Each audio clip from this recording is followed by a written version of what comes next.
हाँ तो नमस्कार विद्यार्थियों, स्टडी विद सीप की ऑनलाइन क्लासेज में आपका स्वागत है। जैसा कि अपन 16वीं एक्सरसाइज पढ़ रहे थे प्रायिकता, उसी के अंदर अपन 16.2 के एग्जाम्पल कर रहे थे। 7वां और 8वां एग्जाम्पल अपन ने पीछे की क्लास में कर लिया था, जो प्रायिकता के गुणन नियम पर आधारित था। और आज का जो टॉपिक है वो है स्वतंत्र घटनाएं, कि दो घटनाएं अगर स्वतंत्र हो तो वो किस प्रकार से घटित हो सकती हैं और उनके अंदर क्या क्या हो सकता है। तो अपन चलते हैं, पहले स्वतंत्र घटनाएं होती क्या हैं उसका कंसेप्ट जानते हैं, और बाद में इसके 8वां 9वां और 10वां जो एग्जाम्पल आपको बोर्ड पे दिख रहे हैं उनको करते हैं। देखना, मैं पहले स्वतंत्र घटना की बात करता हूँ। स्वतंत्र घटना क्या होती है? तो स्वतंत्र घटना की बात करूं तो स्वतंत्र घटनाएं वे घटनाएं होती है जिसका एक घटना का दूसरी पर प्रभाव ना पड़े। मान लो एक घटना है, जैसे मैं पासा फेंक रहा हूँ, एक पासा फेंक रहा हूँ, मैंने एक पासा फेंका, उस पासे पे एक आ गया, फिर मैंने पासा फेंका, उस पर वापिस एक आ सकता है, उस पहले वाले एक का उस पर फर्क नहीं पड़ेगा। तो वो वाली प्रायिकता क्या कहलाती है? वो कहलाती है अपनी क्या, स्वतंत्र प्रायिकता की दो घटनाएं हों, दूसरी घटना पे पहले वाली घटना का कोई प्रभाव ना पड़े, तो वो वाली घटना क्या कहलाती है? स्वतंत्र घटनाएं कहलाती है। स्वतंत्र ना हो, परतंत्र हो, तो जैसे मैं क्या करूं, ताश की 52 पत्तों की गड्डी में से एक पत्ता निकाल लूं, उस पत्ते को वापिस रखे बिना उसको तो साइड में रख दूं और एक और पत्ता निकालूं, तो उस पत्ते का उस पर फर्क पड़ेगा। क्यों? क्योंकि एक तो वो पत्ता कम हो गया, तो पत्ते कितने बच गए? 51, तो उसका प्रभाव पड़ा उस दूसरी प्रायिकता पे, जो भी दूसरा पत्ता निकाल रहे हैं उस पर। वो परतंत्र घटनाएं होती है, ये स्वतंत्र घटनाएं होती है जिसका एक दूसरे पे कोई प्रभाव ना पड़े। तो देखना, जैसे अपन ने देखा था कि स्वतंत्र घटनाओं में होता क्या है, जैसे अपन निकालते थे पी ए बट्टे बी, वहां से अपन क्या निकालते थे? पी ए इंटरसेक्शन बी बट्टे पी बी निकालते थे। अगर पी ए बट्टे बी वापिस क्या आ जाए? पी ए ही आ जाए, मतलब इस बी का इस पर कोई फर्क ना पड़े, पी ए बट्टा बी वापिस क्या आ जाए? पी ए ही आ जाए। या मैं ऐसे लिख दूं कि पी बी बट्टे ए क्या आ जाए? वापिस पी बी ही आ जाए। तो क्या होगी? वो घटनाएं स्वतंत्र होगी, मतलब इस पे ना ए का प्रभाव पड़ा, इस पे ना बी का पड़ा, जो घटनाएं थी वैसे की वैसी आ गई। तो मैं ये लिख सकता हूँ कि मैंने ये लिखा था पीछे जो एक्सरसाइज 16.1 पढ़ी थी, उसमें पी ए बट्टे बी को अपन कैसे लिखते थे? ऐसे लिखते थे, ए इंटरसेक्शन बी बट्टे में क्या लिखते थे? पी बी लिखते थे ऐसे। तिरछी गुणा करवा दो तो यहाँ से P A intersection B equal to क्या आती थी? पी बी, और क्या आती थी? पी ए बट्टे बी। ये तो आती थी दोनों घटनाओं के एक साथ घटित होने की प्रायिकता। अगर मैं क्या लिख दूं, इस ए बट्टे बी को वापिस ए ही लिख दूं, क्योंकि बी का अगर प्रभाव ना पड़े, तो P A intersection B equal to क्या हो जाएगा? ये पी ए वापिस पहले लिख दूं भली, और ये पी बी बाद में लिख दूं। अगर पी ए इंटरसेक्शन बी बराबर आ जाए P A dot P B या P A into P B, तो वो वाली प्रायिकता क्या होती है? अपनी स्वतंत्र घटनाएं होती है, और स्वतंत्र घटनाओं के हिसाब से उसकी प्रायिकता निकाली जाती है। ऐसा ही अगर इसको लिखना चाहूँ मैं, ए इंटरसेक्शन बी में अगर इसको लिखना चाहूँ मैं, यानी ये होता था पी बी बट्टे ए, अगर निकालना चाहते थे तो अपन क्या होता था? पी ए इंटरसेक्शन बी होता था ऊपर तो, और बट्टे में क्या होता था? पी बी होता था, पी ए होता था, क्योंकि जो नीचे होता था वो नीचे आता था। यहाँ से तिरछी गुणा करवा दूँ तो P A intersection B equal to, ये उससे गुणा हो जाएगी तो क्या आ जाएगी? पी ए, और गुणा में क्या आ जाएगी? पी बी बट्टे ए आ जाएगी, बी बट्टे ए। यहाँ से मैं लिख दूँ, अगर ये ए और बी स्वतंत्र घटनाएं हैं तो ये रही पी ए, और ये वापस क्या आ जाएगी? पी बी ही आ जाएगी। तो ये देखो, अब चाहे वो कुछ भी दे दे अपने को, दो स्वतंत्र घटनाएं अगर कह दे सवाल के अंदर, सीधा सा आपको लिखना है कि दो अगर घटनाएं स्वतंत्र हैं तो उनकी प्रायिकताओं का गुणनफल उनके इंटरसेक्शन के बराबर आएगा। उन प्रायिकताओं का इंटरसेक्शन निकाल लो, वो और उन दोनों की अलग अलग प्रायिकताओं का गुणन कर दो, वो दोनों क्या होंगे? बराबर होंगे। और अधिकतर सवाल इस प्रश्नावली के यही पूछे जाएंगे, दो घटनाएं दे देगा ए और बी, और कहेगा बताइए ये स्वतंत्र है या नहीं। तो अपन पहले ए इंटरसेक्शन बी निकाल लेंगे, ठीक है, और बाद में ए और बी दोनों निकाल लेंगे अलग अलग, इधर इसकी गुणा करेंगे, उधर उसकी प्रायिकता रखेंगे। अगर दोनों पक्ष बराबर आ गए तो कह देंगे ये स्वतंत्र घटनाएं, अन्यथा ये स्वतंत्र घटनाएं नहीं हैं। तो सिंपल सा ये कंसेप्ट है। अगर ये तीन घटनाएं हो जाए, A intersection B intersection C, और तीनों क्या हो? आपस में स्वतंत्र हो, तो क्या आ जाएगा? ये आ जाएगा पी ए गुणा पी बी गुणा पी सी, ये आ जाएगा। इसके साथ में ये भी आएगा पी ए इंटरसेक्शन बी बराबर P A into P B आना चाहिए। पी बी इंटरसेक्शन सी निकालेंगे अपन, ये क्या आना चाहिए, P B dot P C आना चाहिए। और अपन क्या निकालेंगे, पी ए इंटरसेक्शन सी निकालेंगे तो ये भी पी ए डॉट क्या होना चाहिए, पी सी होना चाहिए। ये भी इसके साथ साथ में क्या होनी चाहिए, कंडीशन सेटिस्फाई होनी चाहिए। यानी A intersection B intersection C तीन घटनाएं स्वतंत्र है तो ये होती है, और इनके साथ साथ में ये घटनाएं भी होती है, ये भी जरूरी है। अगर ये दो बराबर आ गई, ये बराबर नहीं आई, तो अपन कह देंगे बी और सी स्वतंत्र नहीं है, ए और सी स्वतंत्र नहीं। जो आगे अपन सवाल करेंगे उनमें इसको अच्छे से समझेंगे।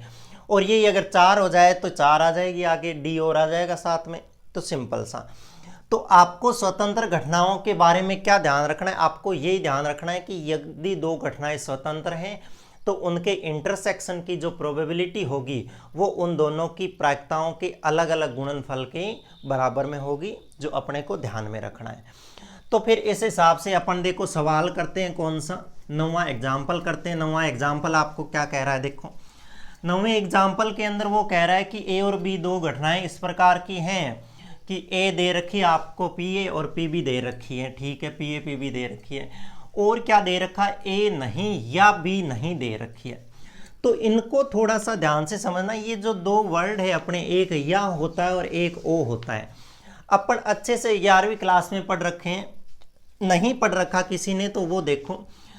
या का मतलब तो अपन क्या लगा देते हैं, वहाँ पे यूनियन लगा देते हैं दो के बीच में, और कहीं और आ जाता है तो वहाँ पे बीच में क्या लगा देते हैं, इंटरसेक्शन। सिंपल सा कि इतना सा ध्यान में रखना है आपको, एक यूनियन लगा देते हैं और एक इंटरसेक्शन लगा देते हैं, ठीक है। अब सुनना, देखो उसने जो 9वां सवाल दे रखा है उसके अंदर क्या दे दिया अपने को, ए पी ए दे दी, यानी प्रोबेबिलिटी ऑफ ए दे दी कितनी, 1/2, ठीक है। बी की प्रायिकता दे दी कितनी अपने को, 7/12, और साथ में क्या दे दिया, साथ में ये दे दिया कि पी ए नहीं को मैं ए डेस या ए बार से लिख सकता हूँ। ए की प्रायिकता पी ए और ए नहीं की प्रायिकता पी ए बार हो जाएगी, ठीक है।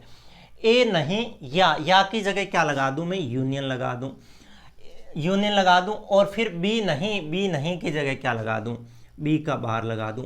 ये बराबर कितना दे रखा है, 1/4। ये तीन चीजें अपने को सिंपल से सवाल के अंदर दे रखी है। और क्या कह रहा है, सिद्ध कीजिए ए तथा बी स्वतंत्र घटनाएं। इसका मतलब सवाल में अपने को वास्तव में करना क्या है, वास्तव में उसको ये दिखाना है कि A intersection B equal to क्या आ जाना चाहिए, P A dot P B आ जाना चाहिए। सही है, सिंपल सी, क्योंकि दो स्वतंत्र घटनाएं होगी तो उनके इंटरसेक्शन की प्रोबेबिलिटी उनके दोनों के गुणनफल के बराबर होगी।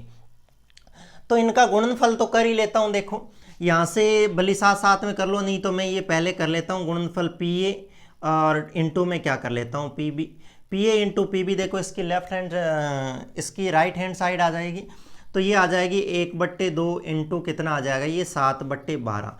तो कुल मिला के ये 7 कितना आ गया, 24 आ गया। इसको समीकरण नंबर 1 लिख के छोड़ दो, ये आ गया इतना सा। अब बात रह जाती है ए इंटरसेक्शन बी की। ए इंटरसेक्शन बी कैसे निकालना, इससे निकालेंगे, ध्यान से समझना। देखो अपन 11वीं क्लास में अच्छे से पढ़ रखे हैं, आपको पता भी होना चाहिए, क्योंकि ये डी मॉर्गन फॉर्मूला होता है। ये क्या कहता है, ए का बार और यूनियन बी बार जो होता है, इसको साथ में अगर लिखे तो अपन ऐसे लिख सकते हैं, probability of A intersection B का होल बार। यानी पूरे का बार लगा देते हैं और अलग अलग बार लगाते हैं तो ये इंटरसेक्शन किस में चेंज हो जाता है, यूनियन के अंदर चेंज हो जाता है। और अपन ये भी अच्छे से जानते हैं कि ए की प्रायिकता और ए नहीं की प्रायिकता का योग भी कितना होता है, 1 होता है। तो मैं यहाँ से अगर ए नहीं की प्रायिकता निकाल लूँ, ए नहीं की, तो क्या आ जाएगी, 1 - ए की प्रायिकता आ जाएगी ना, आ जाएगी। तो क्या मैं इसको ऐसे लिख सकता हूँ, कैसे, पी ए इंटरसेक्शन बी का जो होल बार है इसको लिख सकता हूँ क्या, 1 - पी ए इंटरसेक्शन बी लिख सकता हूँ ना ऐसे। क्यों, क्योंकि इस पूरे को ए मान लो, ए नहीं की प्रायिकता, एक में से ए होने की प्रायिकता घटा दो, सिंपल सा।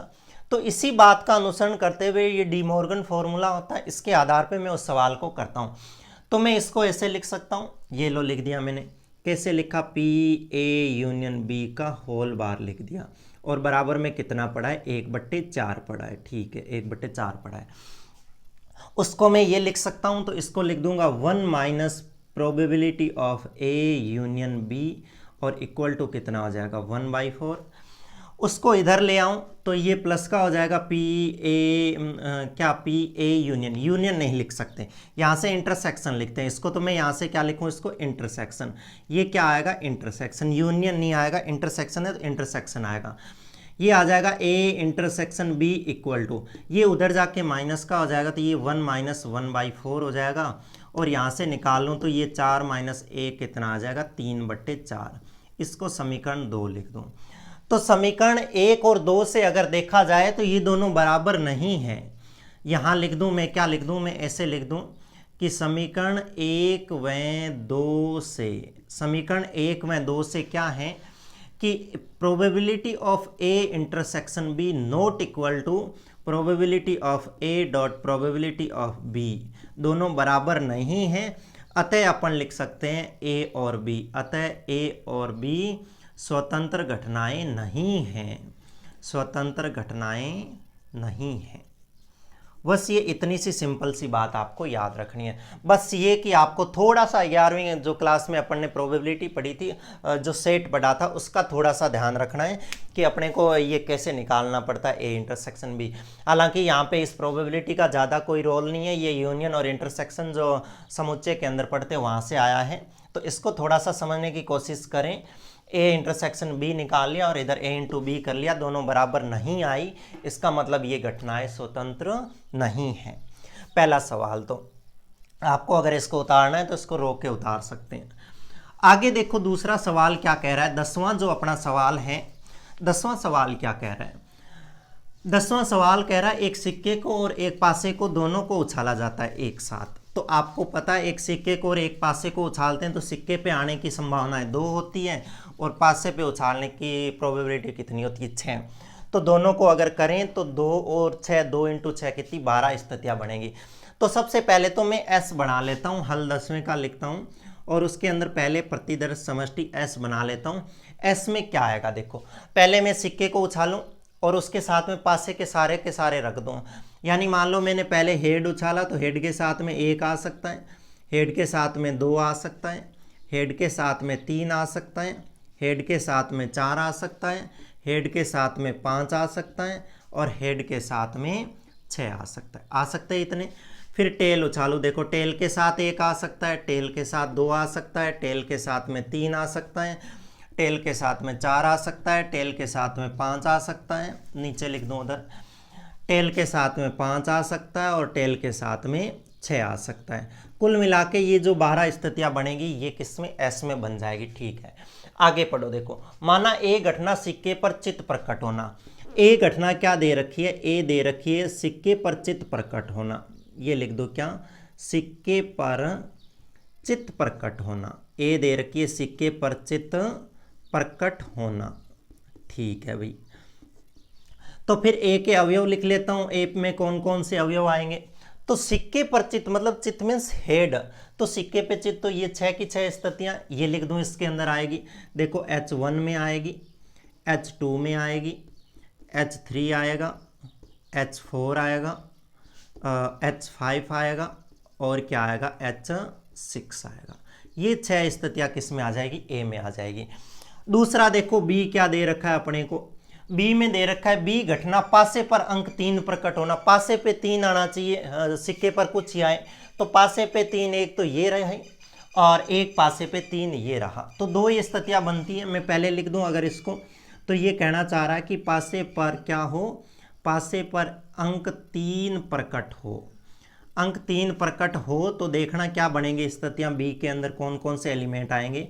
इसमें आएंगे एक तो H और 3 और एक क्या आ जाएगा, टेल और 3 आ जाएगा। यही 2 स्थितियाँ आनी है। ठीक है, अपने को इसके साथ में ए इंटरसेक्शन बी की भी जरूरत पड़ेगी, तो मैं निकाल लेता हूँ ए इंटरसेक्शन बी।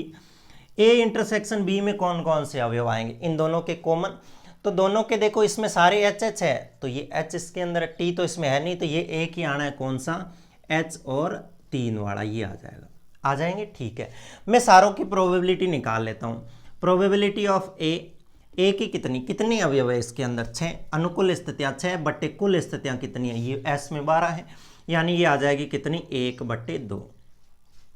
मैं प्रोबेबिलिटी ऑफ बी निकाल लूँ तो बी की प्रायिकता देखो कितने अवयव है, 2, कुल कितने अवयव है 12, तो कितने आ जाएंगे 2/12 यानी 1/6 आ जाएंगे।